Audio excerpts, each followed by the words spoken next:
qui vous fait un total de 12,88 €. Ah non, moi j'ai 12,85 €. On n'a qu'à tout recompter, non, c'est plus prudent.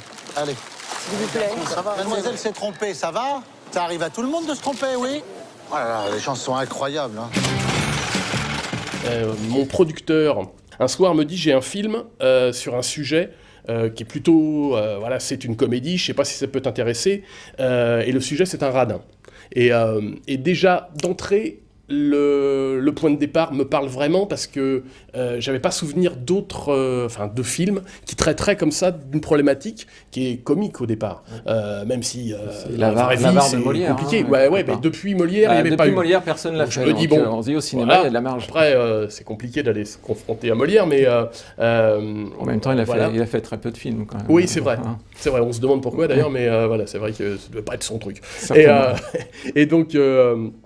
Donc, quand il me parle du sujet, déjà, ça me parle.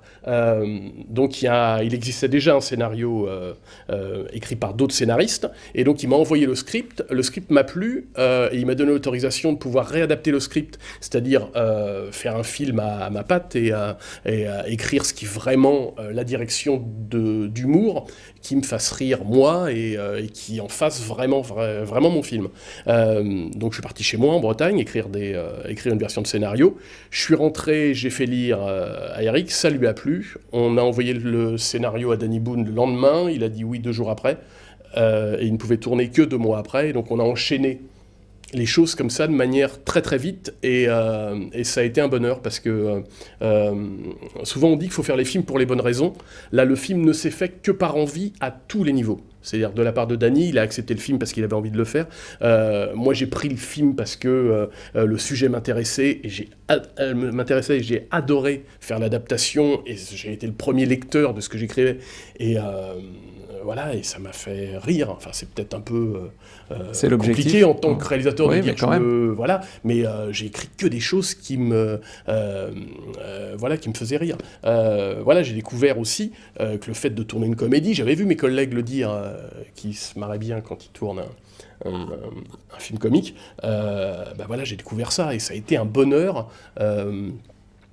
Voilà, tous les jours d'inventer des choses sur le plateau, surtout quand on a un camarade comme alors justement, comme comment est venu le choix de Danny Boone? C'était d'emblée, avant même la coécriture, la réécriture du scénario ou pas? Non, c'est compliqué déjà d'imaginer. Danny Boone, c'est quand même le numéro 1 en comédie en France. Très clairement. Donc si vous écrivez que pour lui, s'il dit non, vous êtes embêté. Donc au départ, mais j'ai fait la même chose pour les thrillers, c'est-à-dire que je me fixe jamais sur un comédien, je me fixe sur un personnage. Et après, on réfléchit à qui peut être le mieux à même En voyant le film, je me suis même demandé si on n'aurait pas pu voir Olivier Marchal, parce qu'il a un pouvoir de comédie assez intéressant. C'est vrai qu'Olivier Marchal déjà que c'est un grand comédien, Olivier Marchal, et il a un potentiel comique qui est énorme. Mais vous avez raison, hein, d'ailleurs, il faut l'encourager à ça. Oui, on aime bien. Moi, j'aime bien le voir en comédie. Ouais. Ah oui, tout à fait. Là, Olivier me pardonnera, je le connais bien, mais j'avais pensé à Danny avant. Et comme Danny a dit oui tout de suite, j'ai pas envoyé le script à Olivier. Et voilà. Et pourquoi on a pensé à Danny tout de suite c'est parce que le personnage, au départ, n'est pas très sympathique.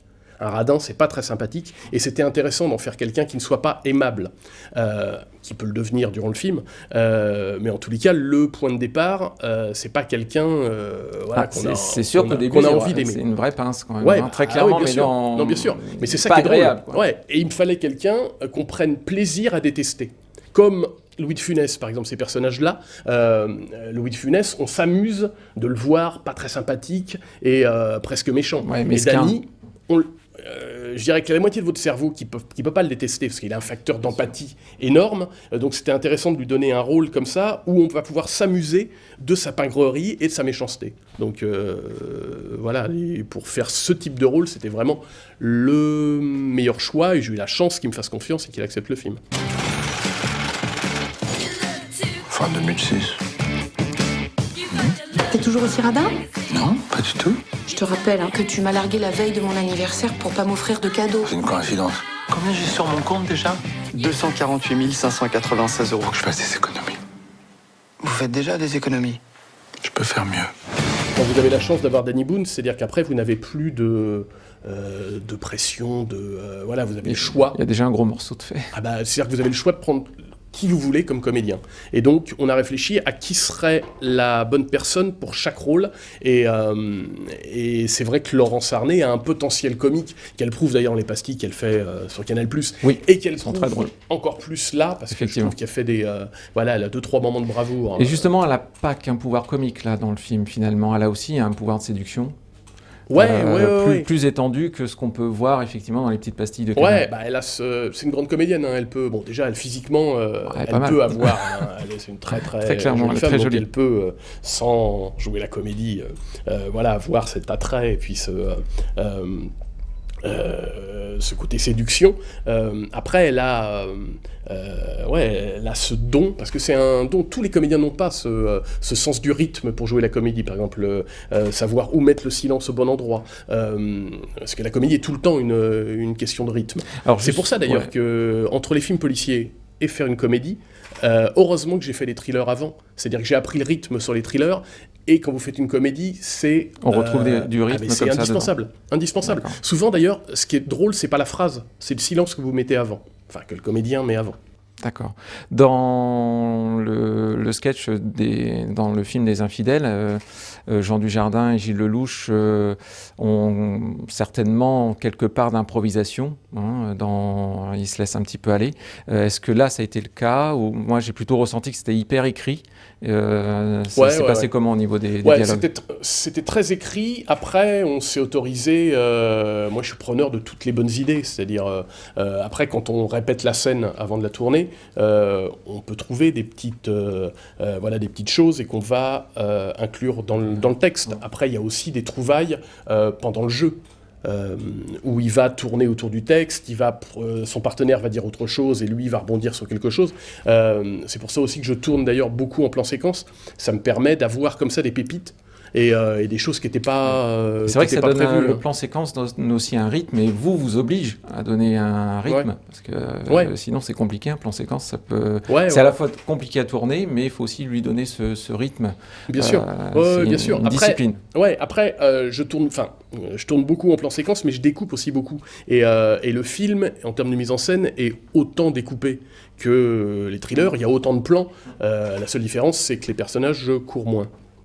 Alors, vos films sont très spectaculaires, comme Mea Culpa, avec beaucoup de scènes d'action, de cascades, sous influence américaine, on va dire, un peu dans la lignée, je pense, de La mémoire dans la peau, Paul Greengrass. Et quelles ont été vos influences, là, sur une comédie, comme dans Radin? Je pense qu'elles sont multiples, comme elles sont aussi multiples quand je fais des thrillers. C'est-à-dire, après, quand j'ai réécrit le script, quand j'ai fait l'adaptation, je me suis nourri, mais sans y penser, de plein de choses, c'est-à-dire prendre des situations un peu des situations de tous les jours et trouver l'axe pour pouvoir tordre un peu le truc et trouver l'axe comique. Après, je pense que je fais ce film et inconsciemment avec à l'esprit toutes les choses d'humour que j'ai, que ça soit les nuls, que ça soit je parlais de Louis de Funès, il y a un côté comme ça assez burlesque dans le personnage, c'est-à-dire un personnage de réalité plus 1, c'est-à-dire c'est poussé au paroxysme la radinerie, c'est-à-dire que j'espère que ça n'existe pas des gens comme ça. Après, c'est ce qui rend aussi la chose drôle, et prendre ce personnage et le confronter à, là, en l'occurrence, découvrir qu'il a une fille, des choses comme ça, et voilà, et dans chaque situation donnée, essayer d'inventer l'axe qui va aller provoquer le rire. Pour Radin, Danny Boone et Laurence Arnay ont beaucoup de scènes où ils jouent des instruments de musique. Comment avez-vous préparé vos acteurs à ces scènes musicales et jouent-ils eux-mêmes des instruments? Ils jouent... pas tout le temps. Ils jouent eux-mêmes le son qui était produit par les instruments, forcément, n'est pas le son qu'ils jouent, parce que vous imaginez, là, ils sont censés être des virtuoses. Voilà, c'est 40 ans de pratique hein, pour jouer. Ils sont des virtuoses de la comédie, mais... Ouais, voilà, ils peuvent pas avoir, bien que... Pas tout. c'est tous les deux très bons musiciens, c'est-à-dire que Danny est un très bon guitariste. Parce que Danny, pianiste. sur scène, joue du violon, mais c'est quelqu'un d'étonnant. Moi, je ne connaissais pas avant le film. Et il y a des gens comme ça ça rend jaloux d'ailleurs, qui ont tous les talents. C'est-à-dire que quoi qu'il touche, s'il s'y met, il arrive à être bon. Et là, il n'avait jamais touché un violon de sa vie. En 3 mois, il fait complètement illusion. Laurence Arnay n'avait jamais joué de violoncelle. Après, c'est une très très bonne pianiste aussi, Laurence. Voilà, et toutes les choses qu'elle fait, c'est très crédible. Après, forcément, qu'on n'a pas fait d'enregistrement direct. Ils sont doublés par des virtuoses, mais ils sont assez impressionnants. Mais pour répondre en 2 mots à votre question, ils ont travaillé. C'est-à-dire que je leur ai dit, voilà, vous avez 3 mois pour préparer et que ça soit crédible. Et que ils ont travaillé avec des préparateurs. Ah ouais, ils ont travaillé avec des coachs. Et quand je dis qu'ils ont travaillé, c'est 4 heures par jour. Ça vous dirait d'aller boire un verre? Oui. Il m'a invité à dîner. Non. Bah quoi? Pas rien, mais oublie pas ta carte bleue. Hein. Vous avez du bulot? Une assiette de bulot. Ouais, ça va peut-être faire un petit peu trop une assiette. Vous les faites à l'unité, les bulots? Donc vous présentez le film ce soir au Cinespace à Beauvais. Mais c'est parce que je suis très bien accueilli. On vous en remercie, Ouais. on continuera bien à vous accueillir, je pense. Quelle est pour vous l'importance de ce type de présentation en avant-première et surtout de la rencontre du public, c'est-à-dire d'échanger avec le public? C'est primordial, c'est-à-dire que moi je fais des films de public, c'est-à-dire que je fais des films pour le public et je fais des films de plaisir de cinéma. C'est-à-dire le point commun entre mes thrillers et Radin, voilà, c'est ça, c'est-à-dire que c'est des films que vous auriez aimé voir. Ouais, et puis c'est des films qui vont, je l'espère, procurer qui ont procuré, je l'espère, les précédents, et celui-là, du plaisir du spectateur, là, dans le rire et un peu d'émotion, et voilà, c'est ce que je disais tout à l'heure, c'est important d'avoir en prise directe, et là, ce qui est possible avec la comédie, ce qui n'est pas possible avec les thrillers, parce que les gens se manifestent pas, ou rarement pendant la projection, c'est que là, je découvre, les gens... vous entendez que vous avez prévu un truc drôle et ça marche parce que vous les entendez rire, les gens. Et d'ailleurs, c'est ce que j'ai dit à Danny, parce que lui, il connaît par cœur ça, forcément, et que c'était mon angoisse et en même temps le truc dont j'ai vraiment là envie, c'est-à-dire entendre les gens rire devant le film. Vous lâchez cette cloche! Je suis votre fille. Pourquoi tu m'as rien dit avant? Tu voulais que je lui dise quoi? Que son père est la plus grande pince du monde? Je ne peux pas vous loger. 100 € par semaine. Non, c'est gentil, mais 120 €. 140. Ah oui, quand même. Dis donc, tu serais pas un peu... Un peu quoi? écolo? Oui, un peu, oui. Pourquoi elle débarque comme ça? Qu'est-ce qu'elle veut? Peut-être simplement apprendre à mieux vous connaître. Vous êtes quand même bien naïf pour un banquier. Il y a un moment donné dans la vie où il n'y a pas d'autre solution que de payer. Quel abruti. François, j'ai quelque chose à vous demander. C'est divin, mais je cale. C'est pas grave. Je finirai chez vous. Vous connaissez pas le Doggy Dog?